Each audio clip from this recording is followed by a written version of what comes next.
Welcome back students to our YouTube platform Easy English Learning Lessons India. In today video lecture we're going to understand chapter 7 where the mind is without fear is our chapter name. इस chapter में आप पढ़ेंगे class 7th के chapter को। English का chapter 7 है। इसका मतलब है where the mind is without fear, मतलब जहाँ मन हमारा बह रहे थे। भय मीन्स होता है डर, आप ऐसा भी कह सकते हैं जहाँ पर हमारा दिमाग बिना किसी डर के है। फियर मीन्स होता है डर। एक पढ़ते हैं अबाउट द पोएम, कविता के बारे में दे रखा है। This poem is one of the best patriotic poetry by Rabindranath Tagore. ये जो कविता आपको दी गई है ये रविंद्रनाथ टैगोर की सर्वश्रेष्ठ देशभक्ति कविताओं में से एक है। This poem is included in the volume called नए विद्या। ये कविता जो है एक वॉल्यूम मीन्स होता है पार्ट, बुक्स का जो पार्ट होते हैं उसमें एक शामिल की गई कविता है। रविंद्रनाथ टैगोर द्वारा जो एक नए विद्या बुक लिखी गई थी उसकी एक वॉल्यूम में से एक हिस्सा है उसका। The original poem bears in the title Prarthana which means prayer. इस कविता का जो असली जो टाइटल है, शीर्षक है, जो शीर्षक होता है इस कविता का, वो इस कविता में प्रार्थना है, जिसका मतलब प्रेयर और प्रार्थना सेम ही मीन्स होते हैं, जो मॉर्निंग में आप करते हैं या भगवान से जो हम करते हैं। इन दिस पोएम, इस पोएम में, इस कविता में, the poet dreams of an ideal India where everyone is truly free.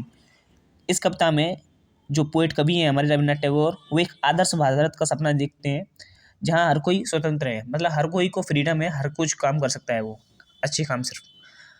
पढ़ते हैं, शुरू करते हैं। Where the mind is without fear, जहाँ पर हमारा मन जो है भय रहित है या फिर हमारा जो दिमाग है वो बिना किसी डर के है। And the head is held high, और सिर ऊंचा रखा जाता है। Where the knowledge is free, जहाँ ज्ञान मुफ्त में है।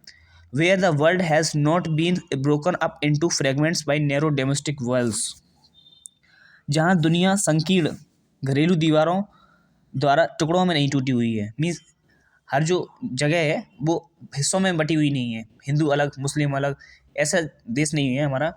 ये पोइट इमेजिन कर रहे हैं, मतलब सोच रहे हैं अपने मन में। Where words come out from the depth of truth, जहाँ सत्य की गहराई से शब्द निकलते हैं। मीन्स हर जो शब्द बोला जाता है किसी के द्वारा, हर जो वर्डिंग बोली जाती है वो सत्य निकलती है हमेशा। Where tireless striving stretches its arm towards perfection. इसका मतलब है जहाँ अथक प्रयास पूर्णता की ओर अपनी बाहें फैलाता है। इसका मतलब हर कोई इंसान अपनी पूरी सच्ची मेहनत से मेहनत करता है। Where the clear stream of reason has not lost its way. इसका मतलब है जहाँ तर्क की स्पष्ट धारा ने अपना रास्ता नहीं खोया है। इसका मतलब ये है कि जो रीज़न करते हैं हम एक दूसरे से, जो कारण पूछते हैं किसी चीज़ का, वहाँ पर वो क्लियर से स्पष्ट रूप से बताया जाता है। ऐसा नहीं कि लोग टाल देते हैं। अगर कोई बड़ा इंसान है तो अपनी मनमानी कर सकता है, नहीं।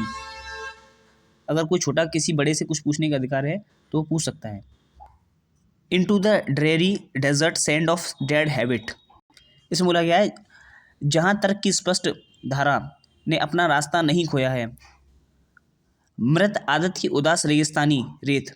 इनटू द ड्रेरी डेजर्ट का मतलब है जो जहाँ सूखा हुआ रेगिस्तान है, और डेड हैबिट है मतलब ऐसी हैबिट, इंसान की ऐसी आदतें बन चुकी हैं जो हमें डेड बनाती हैं, हमें डाउन करती हैं। Where the mind is led forward by thee into ever widening thought and action. यहाँ से इसका मतलब है जहाँ मृत आदत की उदास रेगिस्तानी रेत में, जहाँ मन को तुम निरंतर व्यापक विचार और क्रिया में आगे ले जाते हो। मीन्स हमको नेगेटिव थॉट्स भी आ रहे हैं तो हम अपने आप को अपनी पॉजिटिविटी की तरफ लेके जा रहे हैं, पॉजिटिविटी की तरफ लेके जा रहे हैं, सकारात्मक चीज़ों की तरफ लेके जा रहे हैं। Into that the haven of freedom my father let my country awake. इसका मतलब है स्वतंत्रता के उस स्वर्ग में हमें जाना चाहिए। हे मेरे पिता, मेरे देश को जगाओ। ये भगवान से प्रार्थना की गई है इसमें।